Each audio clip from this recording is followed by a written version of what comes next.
after the Friendship flight. As a passenger on the Friendship flight, Earhart was the first woman to ever cross the Atlantic by plane. This time, I tried to justify that flight by going alone. We're not going to act like you're not one of the baddest to walk this land or fly above it. My flight has meant nothing to aviation.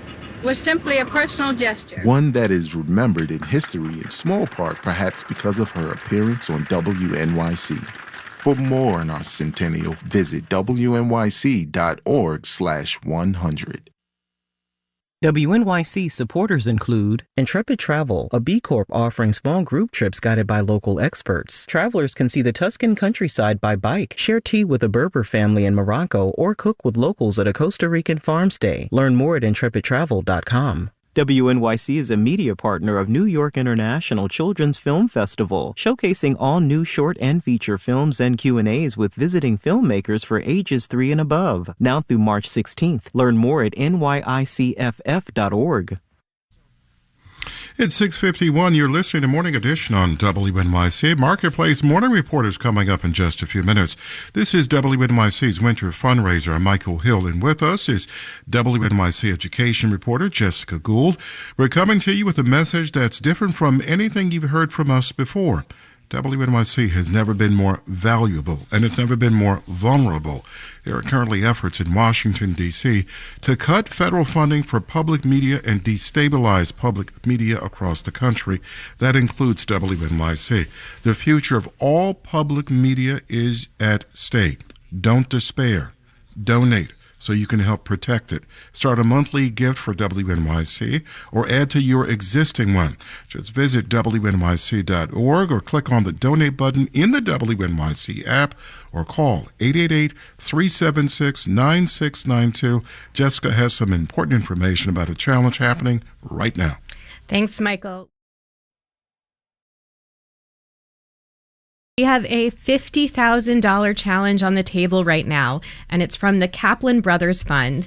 So we need 800 listeners to become sustainers or increase your current sustaining membership by this evening, and we can unlock this extra gift.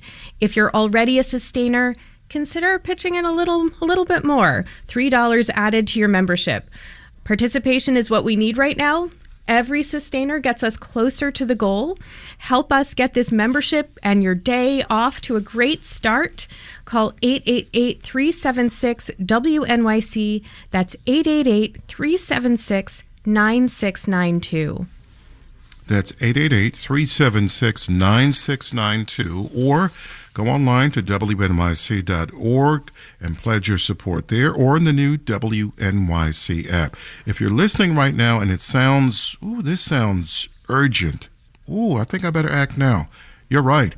There are efforts right now in Washington, D.C. to cut federal funding for WNYC and public media stations across the country, and that would destabilize the foundation of the American public broadcasting system. So we need your help to protect our independent journalism and ensure that WNYC remains strong. Start giving monthly or add $3 to your monthly gift. 888-376-9692 for all of us here. Thank you.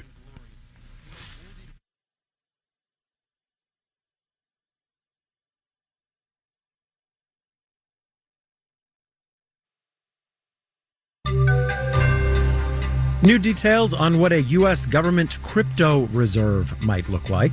Marketplace Morning Report is supported by Bank of America. Bank of America is committed to helping businesses of all sizes make every move matter. Learn more at bankofamerica.com/bankingforbusiness. From Marketplace, I'm Sabri Benishore, in for David Brancaccio. Hundreds of billions of dollars flowed into cryptocurrency markets in the past 24 hours or so. That's after a Sunday morning post from President Donald Trump named 5 digital tokens to be included in a national reserve. Mr. Trump had already promised to build a so-called strategic government stockpile of cryptocurrencies in order, he said, to elevate the crypto industry. But yesterday was the first time we got details of what exactly is going to go into it. Marketplace's Nova Safo has more. The 5 cryptocurrencies President Trump named are Bitcoin, Ether, XRP, Solana, and Cardano. It's unclear whether there might be others as well. Bitcoin and Ether are the world's largest cryptocurrencies. The others are far smaller. The president did not say why he named these particular currencies.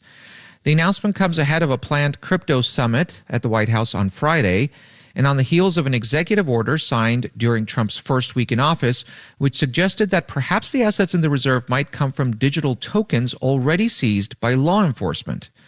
We don't yet know what role a so-called strategic crypto reserve would play in the U.S. government, but Trump has pledged to be a crypto-friendly president. He and the First Lady launched meme coins days before taking office, and the president's family holdings include stakes in World Liberty Financial, a crypto platform, and Trump Media and Technology Group, which is set to be developing crypto-related financial services. I'm Nova Safo for Marketplace. Mortgage rates have been very volatile the past couple of years, and that's partly because they're influenced by so many things in the economy that don't always have much to do with buying a house. Treasury bills, inflation, investor mood. Back in 2023, the average 30-year fixed-rate mortgage shot up to almost 8%, highest in 2 decades. Then came down to a little more than 6% last fall, then bounced back up above 7% this year, and then finally they have been on the decline slightly the past few weeks. Despite all the moving around, one thing has been constant. Mortgage rates are high. And as Marketplace's Mitchell Hartman reports, they are probably going to stay that way. Given how much uncertainty there is about inflation, tariffs, and Fed policy right now, Mike Fratantoni at the Mortgage Bankers Association says the watchword for mortgage rates is fluctuation. There may be times when we're closer to 6. There are going to be times when we're closer to or above 7. He says the market's gradually adapting to higher mortgage rates. More sellers are putting their homes on the market, and more buyers are realizing a rate in the low 6s is about as good as you're likely to do. And what about the recent decline in mortgage rates to 6.75% in the latest report from Freddie Mac? Rose Quint at the National Association of Home Builders says it does improve affordability marginally. But I think with high home prices, buyers are concerned. NAHB recently reported that the monthly mortgage on a median-priced home now eats up 38% of a median family's income.